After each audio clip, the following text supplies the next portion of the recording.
E aí pessoas, bom, bem veja só, trazendo mais um processador, como eu falei, esse ano eu vou trazer muitos, e esse aqui é um processador da plataforma LGA 2011, esse aqui é um Xeon E5 1620, como vocês podem ver aí, ele é vendido no AliExpress, só que dessa vez eu não comprei no AliExpress, eu comprei no Mercado Livre por R$100, agradeço aí ao Sandro que ele me passou as informações desse processador.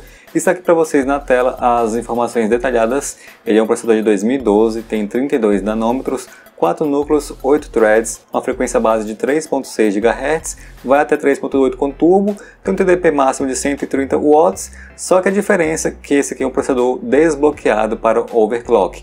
Então é bem interessante mesmo. Ele é um processador da arquitetura SandBridge, mas eu acredito até que ele se compare com um processador da arquitetura Ivy Bridge, por exemplo, o Xeon E3 1230 versão 2, um i7 3770 e seria o K, né? Hoje eu vou comparar ele com esse processador aqui, que é o Xeon E3 1245, ele é de 2011, também tem 32 nanômetros, também tem 4 núcleos, também tem 8 threads, a frequência base é um pouco menor, 3.3 GHz, com turbo a 3.7 e um TDP de 95 watts da plataforma LGA 1155. São processadores bem parecidos, da mesma arquitetura SandBridge, mesmo que o tamanho seja diferente, né? A arquitetura é o mesmo, mas cada um tem a sua função diferente. Um tem um gráfico integrado, que é o 1245, e o Xeon E5 1620 ele tem a opção de overclock. Então esse processador aqui é bem interessante, eu vou trazer muitos vídeos dele no canal, mas esse é o primeiro, então vamos lá aos testes.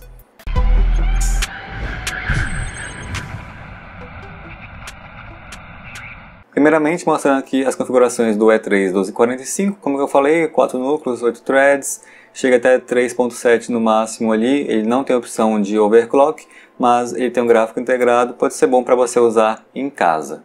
A placa-mãe que eu utilizei com ele foi uma ASRock Z77 Extreme 3. É uma placa-mãe muito boa, mas eu não possuo mais ela. Ela tinha 4 slots para memórias RAM, então eu utilizei aqui 4 memórias RAM de 4 GB da Athermeter. Ficou em Dual Channel, né? 1600 MHz, latência CL11. Já o 1620 eu vou testar em duas configurações. Primeiro em estoque, ou seja, 4 núcleos, 8 threads e somente com um multiplicador em 3.8 em algum dos núcleos, né? Um vai ser 3.8, outro 3.7 e a média ali vai ficar, eu acho que 3.6, 3.7 mesmo da frequência. Já a segunda configuração que eu vou utilizar com esse Xeon é ele em overclock a 4.2 GHz. Eu poderia ter forçado um pouco mais, mas eu estava chegando ali aos 70 graus, por isso eu preferi deixar a 4.2 por enquanto. A placa-mãe que eu vou utilizar aqui é aquela Giga Turbo, é uma placa-mãe bem legalzinha, já foi mais barato, mas agora está um pouco mais cara. E as memórias serão as mesmas, 4x4 da Athermeter, 1600 MHz, L11, mas aqui estará em Quad Channel porque a plataforma possui essa função. Então vamos aos testes. Primeiramente, testes em benchmark sintético, CPU-Z, vocês já estão acostumados. Os resultados do multitask foram os seguintes: 1.600 pontos para o E3 1245, 1.753 para o 1620 em estoque e 2.000 pontos para o 1620 em overclock a 4.2 GHz. Uma boa vantagem aqui para o 1620 overclock, já em estoque não tão grande assim. Em single core, o E3 1245 fez 300 pontos, o 1620 em estoque 340, por conta dos 3.6 GHz base que ele tem de clock. Em overclock ele fez 390. Esses são os resultados sintéticos, falta saber no uso real, mas eu gostaria de falar para vocês que o resultado do estoque do 1620 com o resultado estoque do E3 1230 versão 2 é muito semelhante mesmo, embora arquiteturas diferentes. O primeiro programa de uso diário que eu testo é o Enrar e o resultado foi o seguinte: o E3 1245 terminou uma compressão de uma pasta de 1 GB em 1 minuto e 29 segundos. O 1620 em estoque demorou 1 minuto e 9 segundos, uma boa vantagem. E o 1620 overclock em apenas 42 segundos. Eu acho que esse aqui foi o melhor resultado que eu tive nesse programa. Não sei muito bem porquê, mas foi o melhor resultado. Talvez por conta da alta frequência e também do cache maior que ele possui. Realmente foi um resultado bem estranho que eu consegui aqui. O segundo programa que eu testei é o Vegas, Sony Vegas Pro 13. Eu fiz uma edição de um arquivo aqui de 4 minutos e meio, uma edição bem simples, só para mostrar para vocês simulando, e o resultado foi o seguinte: O E3 1245 demorou 16 minutos e 22 segundos para fazer a renderização. O 1620 em estoque demorou 15 minutos e 43 segundos para fazer a mesma renderização, uma diferença ali de cerca de 40 segundos. E o 1620 em overclock demorou 14 minutos e 13 segundos, uma diferença de mais de 1 minuto e meio para o estoque e um pouco mais de 2 minutos para o E3 1245. Então o 1620 aqui saiu melhor. O terceiro programa também é de edição, vocês estão acostumados, é o Adobe Premiere.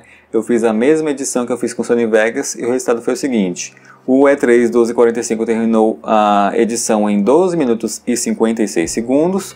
O 1620 em estoque demorou 11 minutos e 32 segundos. E o 1620 em overclock demorou 10 minutos e 22 segundos. Novamente, uma vantagem aqui de 2 minutos para o 1620 em overclock em relação ao 1245.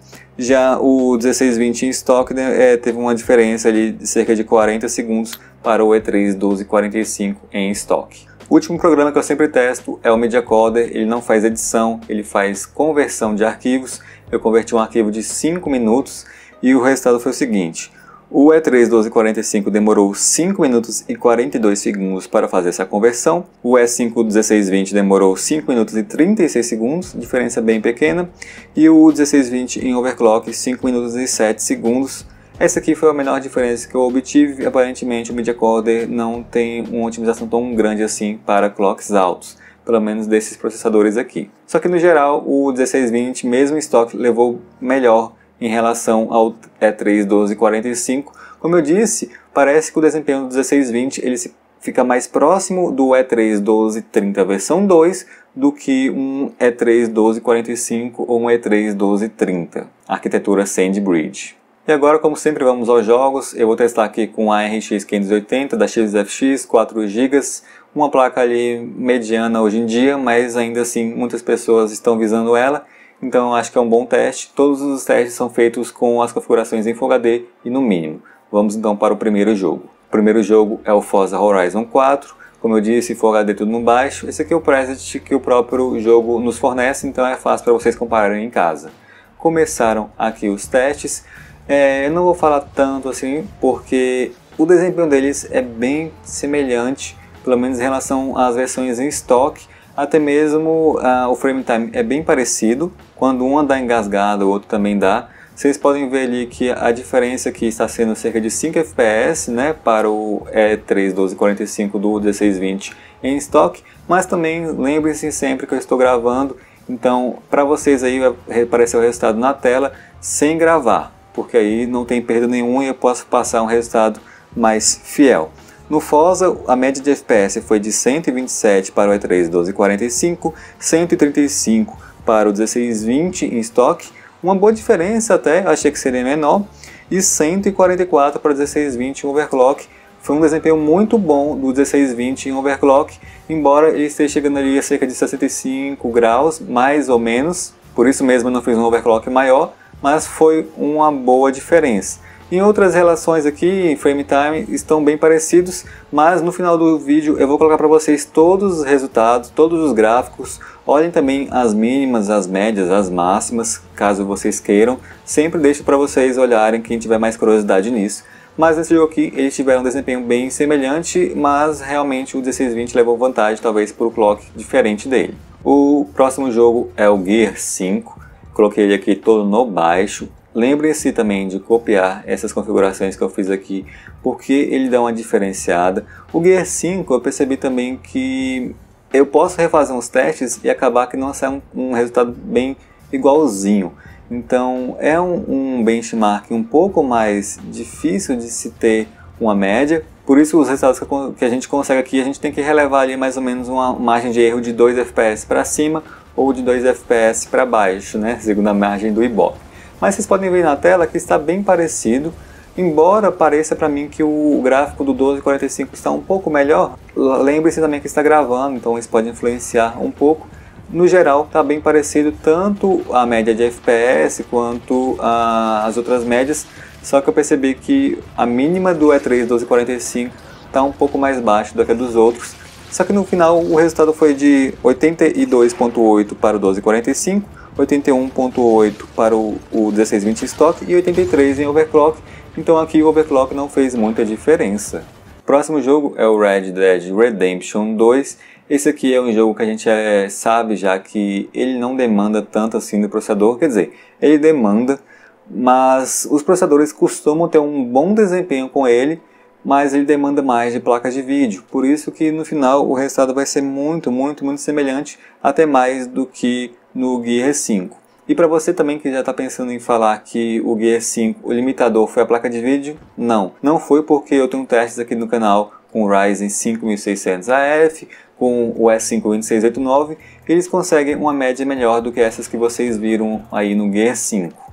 Então eu tenho certeza que não é um gargalo da placa de vídeo em relação ao processador. Simplesmente deve ser algo da otimização daquele jogo lá. Cada um jogo tem a sua otimização diferente. Eu acho que aquele Gear 5 ele usa processadores que tenham mais núcleos melhor do que outros jogos. Como por exemplo, né, o Red Dead Redemption, que eu consegui uma média de 78 FPS com o E3 1245, 80 com 1620 em estoque e 80 também com 1620 em overclock, que é a mesma média que eu consigo, por exemplo, com o Ryzen 5600 AF ou com o S5 2689. Então, realmente, o Red Dead Redemption é um jogo bem GPU bound. Ele não se importa tanto assim com o nosso processador. Já o próximo jogo, ele realmente é mais difícil de se lidar com, ainda mais com processadores de arquiteturas diferentes. Esse aqui é o Assassin's Creed Odyssey, também Full HD com tudo no baixo. O Assassin's Creed, a gente já sabe, ele não tem um bom desempenho com esses processadores, embora aqui eu tenha conseguido uma média ali até ok com o 1620 em overclock, ainda assim não é nada comparado ao que a gente poderia conseguir com essa placa de vídeo aqui. Então vocês podem ver que ali até o gráfico ficou melhor no lado 1620 em overclock do que nos outros, né? Só que o resultado final ficou até pareado. O E3 1245 ficou com 48 FPS, né? Abaixo dos 50. O 1620 em estoque ficou com 51 FPS na média. E o 1620 em overclock ficou com 56 FPS. Consegui quase chegar aos 60 FPS nesse jogo aqui, mas realmente não consegui ainda, porque esse jogo tem uma otimização bem à la Ubisoft, né? Vamos para o próximo jogo então. O último jogo é o Shadow of the Tomb Raider Full HD. O anti-serrilhamento está em SMAA e coloquei nas configurações pré-definidas mais baixo. Esse aqui é um jogo que é mais fácil de obter testes das net, até você pode fazer em casa também, é mais fácil. Veja uma coisa diferente aqui, é que o S5 1620 ele não teve aquele delay de render, embora ele tenha uma configuração bem parecida com o E3 1245, até mesmo a quantidade de núcleos e threads. Então eu acho que aqui ele não teve o delay de render porque ele tem um pouquinho mais de cache, ele tem 10 MB de cache L3, talvez essa foi a diferença, ele conseguiu ali dados mais rápido e aí não teve aquele delay de render que a gente está acostumado a ver em processadores de 4 núcleos.